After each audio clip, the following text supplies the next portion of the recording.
জেনে নেবেন বাবারা যারা কীর্তন শুনছেন, সুগারের রোগে যদি মিষ্টি যদি না খায়, মিষ্টির দোকান জীবনে কোনোদিন বন্ধ হয় না।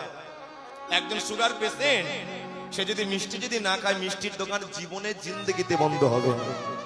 একজন অন্ধ মানুষ সে যদি আয়না যদি না দেখে, আয়নার কোম্পানি কোনো মত ভাবে বন্ধ হবে না। বলে তত্ত্বটা কি?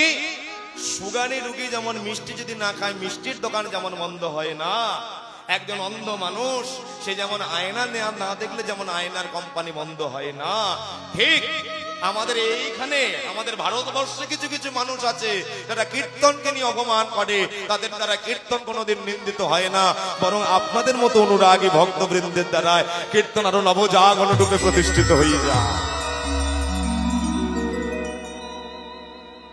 এই কথাগুলো জানতে হবে তোমায়।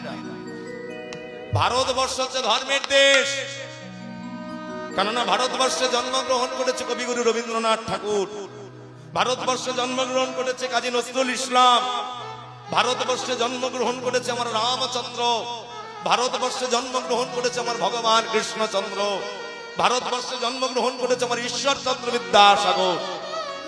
কাজে এই ধর্মে জন্মগ্রহণ করে, সনাতন ধর্মে জন্মগ্রহণ করে তুমি যদি সনাতন সম্পর্কে অপব্যাখ্যা করো, তোমার মতো বোধ হয় অকৃতজ্ঞ মানব জাতি পৃথিবীতে আসবে না।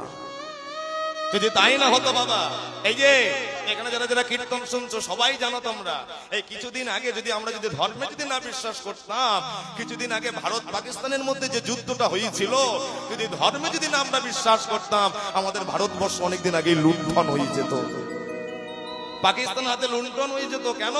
ভারতবর্ষের মানুষ জানে আর কিছু না হোক আমরা ভগবানকে ভালোবাসি, কাজেই ভগবানের আস্তরণে থাকলে, ভগবানের চরণ ছাড়া যদি না হই, আমাদের কোনো বিপদ আমাদেরকে আঁচড় দিতে পারবে না।